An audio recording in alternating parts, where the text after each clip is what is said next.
Ja, takole, spoštovane gledalke in dragi gledalci, sem že nazaj. Dobrodošli še vedno v moji družbi in dobrodošli na programu Televizije Kanala. No, na samem začetku naj seveda še prej povem, da nikar zvečer ne zamudite oddaje Ekstra, ker je res nekaj posebnega in je res ekstra. No, sedaj pa lahko z veseljem najavim kot gosta v svojem studiu po enem letu, ponovno v Denjevih zvezdah, bom rekel, najbolj iskan zvezdnik, Sebastian in dejansko največji zvezdnik ta hip. Lepo pozdravljen in dobrodošel v moji oddaji. Zdravo, Deni, tebi in vsem gledalkam in gledalcem. Drugač pa lepa napoved, hvala. Ja, veseli me, da si zdaj po enem letu, ko se je v bistvu napoved resnično uresničila.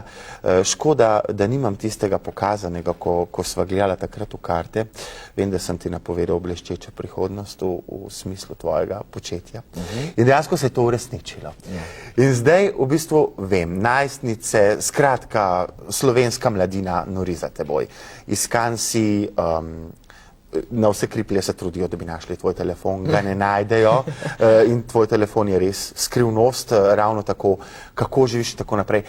Kako se počutiš zdaj? Denimo pred enim letom, se te spomnim tako, fantka pripravljenega trdo delati, zdaj pa po enem letu, ko si, bom rekel temu, zvezdnik, številka 1 v glasbi, tej svoji zvrsti glasbe, kako se pa zdaj počutiš? V bistvu enako, všeč je sigurno naklonjenost, ker delaš za naklonjenost ljudi, za podporo ljudi in kar se tega tiče, je res fenomenalno, še vedno sem ostal isti Sebastian, ko sem bil pred enim letom. Je pa res, da pač zdaj po enem letu si že toliko na udaru in ljudje toliko vedo o tebi, da potem si lahko bolj privoščiš, kar se tiče tega, kaj boš povedal in kaj ne. Enostavno zato, ker ljudje te začnejo, nekateri ljudje začnejo izkoriščati, ljudje znajo biti nesramni in tako da si lahko pač privoščiš to, da nekje pač potegneš mejo in potegneš črto in rečeš do to tja, dalje pa ne več ne. Drugače pa še vedno sem trdo predan delu, neverjetno me veseli, kar delam, uživam v tem in mislim, da to tisto najbolj glavno, najbolj bistveno, kar je pri vsem skupaj najbolj pomembno. In si, bom rekel, uspel zadržati kljub vsemu temu pritisku in navalu, del zasebnosti ti je ratalo? Mislim, da enkrat mi še uspeva. Ti je? Zdaj, mi še uspeva, čeprav so vse ne vem kakšne teorije, zdaj kaj Sebastian prikriva in kaj skriva in kaj noče povedati in ne vem kaj se. Pač gre za to, da je tak, da imam nek imidž pač bolj pridnega fanta za enega in pač to zahteva določene posledice in pač o nekaterih stvarih pač ne govoriš. Kot drugo pa je to, da pač privatno življenje je le privatno, zasebno in pač beseda zasebno tudi nekaj pomeni. In se mi zdi, da tukaj sem zaradi glasbe, zaradi teh talentov, glasbenih, plesnih in drugih talentov in mislim, da imam dovolj talentov, da se o njih piše in ne pa ne vem o vsem, ne vem kakšnih vseh pripetijah iz zasebnega, iz katerega koli življenja. Mislim, da res ogromno smo prisotni v medijih, ogromno nastopamo, ogromno delamo, vedno nekaj novega pokažemo, tako da mislim, da se kar najlepo o tem piše, pa najlepo drugače pa kot privatnega Sebastiana pa pustijo pri miru. Vse to itak se boš mogel navaditi, da če ne bo že res, se bodo pa zmislili. To je vedno tako, ker dejansko, če nočeš o eni stvari govoriti, je pač tako, da potem oni povezujejo, da nočeš še o večjih stvarih govoriti in potem oni to kar dajo še zraven kaj in potem si tam. Ampak je to, kar si želel? Je, imel sem že pred samo svojo kariero malo v pogleda v ta svet preko Power Dancer, preko Natke.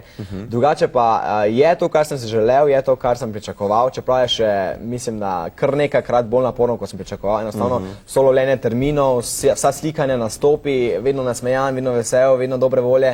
Enostavno utrudite, to so faktori, na katere pač ne moreš vplivati, s katerimi ne moreš računati in ko imaš, ne vem, 4 nastope na dan in potem greš zvečer spat in naslednje jutro se spet zbudiš in z istim tempom dalje, potem priješ še šola in vse to poskuša zorganizirati in izpiti in ne vem kaj vse, uničite in rabiš potem tudi malo pauze, malo premora. Poletje je pač tako obdobje, ko je res fajn, ker se pač predite samo ob vikendih večinoma, greš na more, se malo skopaš, potem čez teden pa urejaš druge stvari. Jaz sem recimo letos delal največ fan kluba in tak naprej.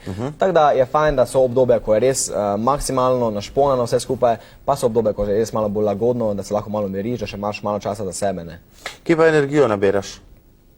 Ne vem, ko pridem na oder, jaz vedno pravim, da ko pridem na oder, energija pride od oboževalcev, tisti, ki so pač tam, ker To neverjetno je, kaj ti lahko dajo oboževalci. Jaz se lahko na nastop pripravljam 1 leto, pa če oboževalci oziroma tisti obiskovalci ne bodo za akcijo, potem nastop ne bo uspel tak, kot bi mogel biti. Je res, da bo dober, ampak niti približno ne bo taki občutek, taki feeling, tako vzdušje, kot bi bilo, ko je pač publika na tvoji strani. Ne. In res, da tudi šel sem že, nastopal sem in bolan, in z vročino, in na pol mrtev, res, ampak ko priješ pred svoje oboževalce, pred svoje ljudi, takrat vidiš, da ni lepšega kot nastopati pred njimi, takrat pozabiš na vse negativne strani, na vse negativne govorice, na vse polena, ki ti jih meče pod noge, enostavno zato, ker je res občutek, ki bi ga res privoščil vsakemu. Ne. Ker veš kako, dokler so polena, to pomeni, da te vidijo, da te opazijo. To se vedno pravi. Ja, s tem se moraš to lažiti in dokler te vidijo, to pomeni, da si tu in to je to. Kaj pa borilne veščine, a ti kaj treniraš mogoče od tega? Ne treniram. Pogovarjali smo se ravno zdaj tele dneve, ko sem pač rekel, da boš gost pri meni v oddaji, da si pač pristal, da prideš sem, da imaš v tem plesu svojem, ki ga plešeš, ba je eno tako, ne vem, en tak grif, ki ga imajo te, ki se ukvarjajo z borilnimi veščinami. Zato sem te to vprašal. Ne, v bistvu ne, smo se pogovarjali z maskerko zdaj pred oddajo. Mi je nekaj razlagala, ampak v bistvu je pač ples čisto kar edina stvar, katero treniram. Mogoče pa se znajo kakšni elementi česa drugega, ne vem, drugače zavestno se s tem nisem ukvarjal, jaz vedno delam tisto, kar pač dobro izpade, kar lepo izgleda, kar pač da določen efekt na samo koreografijo. Borilne veščine bolj trenira moj brat, on je bolj borben, jaz sem pa bolj miroljubna oseba. Ja, kaj pa starši zdaj pravijo na vse to?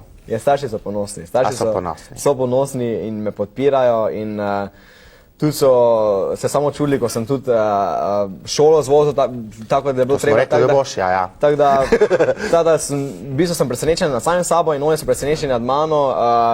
Ponosni, se pravim, ponosni, podpirajo, pomagajo, kjerkoli lahko, kar se pakiranja pisem za fan klub tiče, raznih prevozov na nastope, ko sem pač preveč utrujen, da bi sam zmogel. Tako da res zelo mi stoji ob strani. Kaj pa prijatelji pa prijateljice? Ostali isti kot so bili? Sploh niso spremenili odnosa. Enako gledajo na mene, včasih odlično se razumemo, včasih se skregamo, tako smo se prej skregamo, pač v smislu tega, da se pač prije do nesoglasja in tako naprej. Nič, res, hvala Bogu, da se čisto nič ne spremenilo v tem pogledu, ker res nimam rad, ne vem, ko vidim, da ljudje na mene gledajo, zato ker sem pač, ne vem, pevec in znana oseba in ne vem kaj vse. Enostavno rad, sploh ko si vsem tem obkrožen, imaš rad, da te ljudje pač sprejmejo kot takega kot si, da se ne obremenjujejo s tem, kaj počneš, ampak te enostavno vzamejo pač kot čisto navadno osebo, s svojimi problemi, krvavega pod kožo, to, kar v bistvu pač tudi res si, ne. Nič posebnega. In zdaj po enem letu, ne, dejansko, 1 leto imaš zdaj,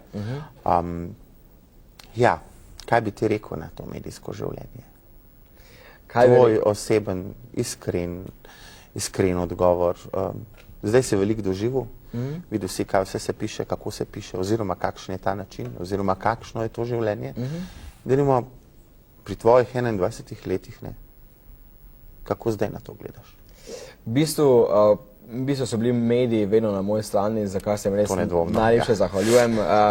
Nisem imel nekih z mediji samimi, nisem imel slabih izkušenj, vedno so bili fair in to mislim, da je res pač najbolj pomembno pri vsej stvari, da so in mediji do samih izvajalcev, do akterjev, do pač javnih oseb fair in da so tudi javne osebe do medijev fair. Kar se tega tiče, sploh nisem imel problemov. Problemi so bili pač z včasih za publiko strani mojih vrstnikov, predvsem fantovske populacije, ne, ker pač tu ljubosumje in ne vem kaj vse. Drugače pa načeloma pa so me res moji oboževalci in tudi moje vrstnice in to podpirali. No. Je pa res, da se pač najdejo tudi negativne reakcije strani predvsem ljudi, reakcije. Jaz razumem, da pač glasba, ki jo jaz izvajam, ne more biti in tudi nikoli ne bo vsem všeč, ker tudi utopično bi bilo to pričakovati, ampak vseeno pa pričakuješ neki odrasl, zrelo reakcijo na vse skupaj, pač če ti ni všeč, pogledaš stran, preklopiš kanal ali pa kaj drugega. Ne.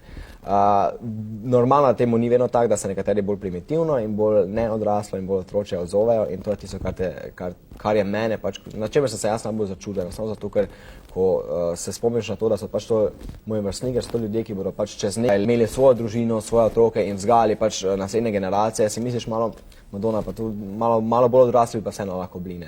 Kar se tega tiče, je predvsem z njihove strani mogoče kaj negativnega, drugače pa strani medijev in nasploh javnega življenja, pa je čisto okej. Vzamem vse v zakup. Zelo v redu in ja, dobro si to le povedal. Znatko se dobro razumeta, vedno smo se in vedno sem mislil, da bomo. No, to je bilo dobro, da si zdaj povedal. Drugače pa, ja, zdaj novi spot smo zavrteli, se pravi, videli smo zdaj premjerno smo tole zdaj mi v Deni v Zvezdah zarolali. Verjetno se je spot že kje pokazal, a se še ni? Se je pokazal, se je že. No, in drugače pa, ja, lep je. Moram reči, da imaš vedno lepše spote. Kdo za vsem tem stoji? Koliko vas je v timu? V timu nas je kar predvsej, v bistvu gre za ekipo, ki snema sam videospot, pa potem Zvone, Natka in jaz. Ponavadi je tako, da ekipa, ki snema spot, tudi naredi samo idejo spota in vse, kak bi naj izgledalo. Včasih pa jim tudi mi kaj sugestiramo, pač namignemo, kaj bi mi radi, kaj pričakujemo. Je pa res, da smo pri tem zadnjem, pri enem poljubu sodelovali s hrvaško ekipo, ki je res zelo profesionalna, kar noče povedati, da slovenske ekipe niso, ampak enostavno je res, da tuja ekipa in se je res zelo potrudila. Razmere so bile neverjetne na Krku, na samem kraju snemanja. Burja je bila, pihalo in smo mi trije z Natkom, z Jonatom smo se samo spraševali, kaj bojo oni iz tega naredili in na koncu so se res našli, res izkoristili, kar je bolj pa žalnega in je res fantastičen spot. Tako da treba se nadgrajevati, treba je vedno stopnjevati svoje delo, teda vedno gremo k tem, da je vedno boljše, da imamo vedno nekaj novega vedno za pokazati in zato tudi verjetno tudi se v enem letu tudi vidi napredek. Čeprav eno leto samo po sebi ni neko obdobje, zdaj, da bi se karkoli spremenilo za 360%, ampak enostavno gre pa za nek napredek, vidi se, kam vse skupaj tem.